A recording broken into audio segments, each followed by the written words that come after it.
এই যে একটা আমি ভেঙে দেখাচ্ছি কেমন হয়েছে। এই যে দেখো শব্দ হচ্ছে মুচমুচে, এই যে ভিতরটা, এই যে কি সুন্দর হয়েছে। মুচমুচে হয়েছে, খেতে দারুণ লাগছে। এটা আমি একটা ভেঙেছি। এখানে 350 চাল আছে, পাহাড়ি আতপ চাল। এটাকে আমি 4-5 ঘন্টার জন্য ভিজিয়ে সংক্রান্তির আগের দিন রবিবার আজকে এটা দিয়ে আমি মালপোয়া করব। কি করে করব বাকি উপকরণগুলো আমি পরে দেখাচ্ছি।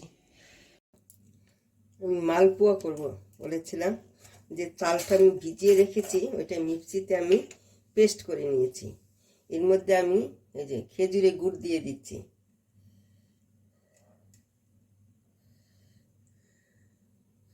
এটা হলো খেজুরের গুড়। আমি অতিরিক্ত মিষ্টি দেবো না, মানে অতিরিক্ত মিষ্টি আমার না খেতে পারি না, ভালো লাগে না। আমার হাজব্যান্ডে আবার সুগার ধরা পড়েছে, উনিও খাবেন না, ওই জন্য আমি খুব বেশি একটা মিষ্টি দেবো না। গুড় দিয়ে, সব থেকে গুড় দিয়ে করলে না ভালো লাগে বেশি। নলিনী গুড় হোক, আখের গুড় হোক, যে কোনো গুড় দিয়ে করলে ভালো লাগে। এটা দেখো একটু বেশি পাতলা হয়ে গেছে। এই যে এর মধ্যে আমি কিছুটা আটা মিক্সড করব, ময়দা দেব না। কেন বয়স্ক মানুষ যারা আছে ওরা আটা মিক্সড করতে, আমার বাড়িতে আরও বয়স্ক মানুষও আছে, ওই জন্য আমি আটা মিক্সড করছি, ময়দা না। আটাটা বেশি নরম হবে।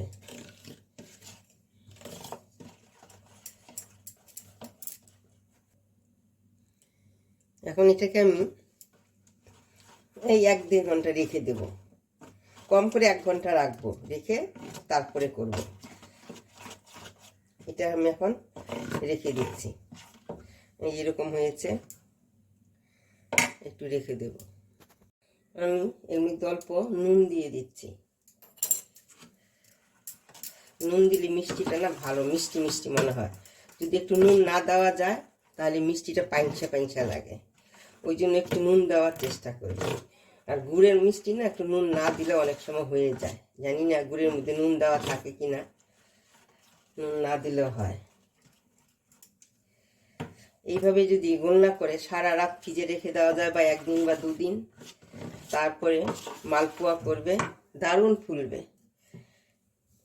যেভাবেই ভাজবে সেভাবেই ফুলবে মালপোয়া। এই মালপোয়াটা কিন্তু আমি সরষের তেলে ভাজবো।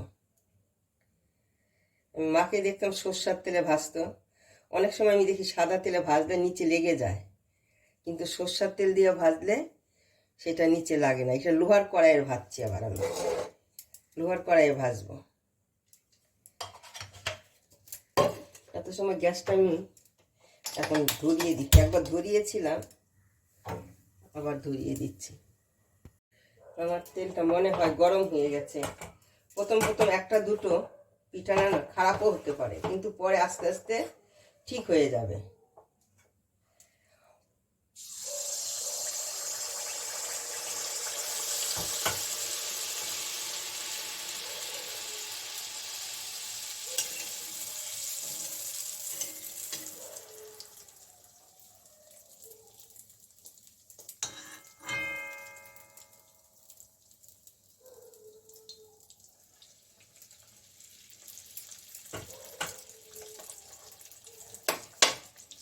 আর তোমরা সবসময় চেষ্টা করবে কি একটু গর্ত টাইপের, মানে ব্যবহার করার কড়াইটাকে সবসময় গর্ত টাইপের কড়াই ব্যবহার করলে পিঠাগুলো গোল টাইপের হয়, মাঝখানে পড়ে তো।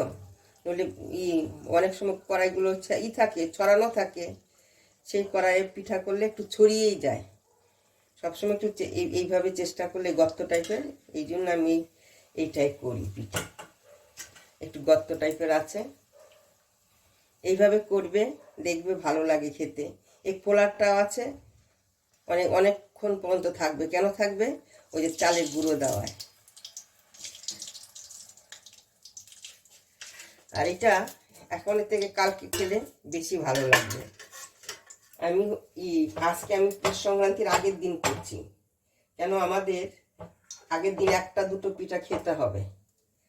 পৌষ সংক্রান্তির দিন খাবে, তার আগের দিনও 1-2 পিঠা খাবে।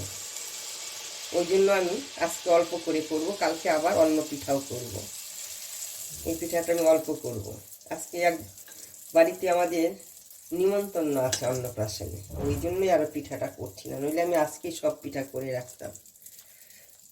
পিঠাগুলোকে একটু ভাজবে, না ভাজলে কিন্তু ভিতরটা কাঁচা থাকবে, ওই জন্য একটু আস্তে আস্তে আঁচে খোলার পরে আঁচটা কমিয়ে দিয়ে হালকা আঁচে ভাজবে, নইলে ভিতরটাই যে পিছনের দিকটা না কাঁচা থাকবে, এই উঁচু দিকটা।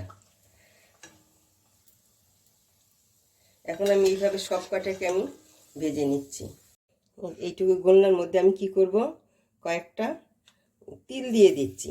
সংক্রান্তির মধ্যে বলে তিল খেতে হয়, আমাদের তিল দিয়ে অন্য পিঠা করতো, আমি এইটা করছি, একটু ভেজে নিয়েছি, ভেজে অল্প তিল দিয়ে এটা দিয়েই মালপোয়া করব। এই যে আমি এখন তিলের পিঠাটা ভাজছি, যেটার মধ্যে তিল দিয়েছিলাম, আগেরটা তিল দেইনি, এটাই আমি তিল দিয়েছি।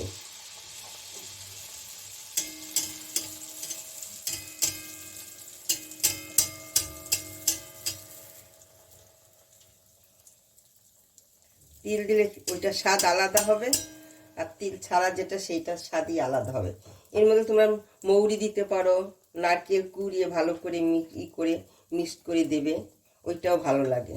কেন, নারকেল তো একটা স্বাদ আলাদাই আছে, যে কোনো জিনিসের সঙ্গে মিশিয়ে দিলে স্বাদটা আলাদাই হয়। তিল দিয়ে খেয়ে দেখবে, যারা তিল ভালোবাসে ওদের কথাই বলছি, যারা ভালোবাসে না ওরা দেবে না, শুধু করবে, অথবা নারকেল দিয়ে করবে। আমার এটা তিল দিয়ে করেছি।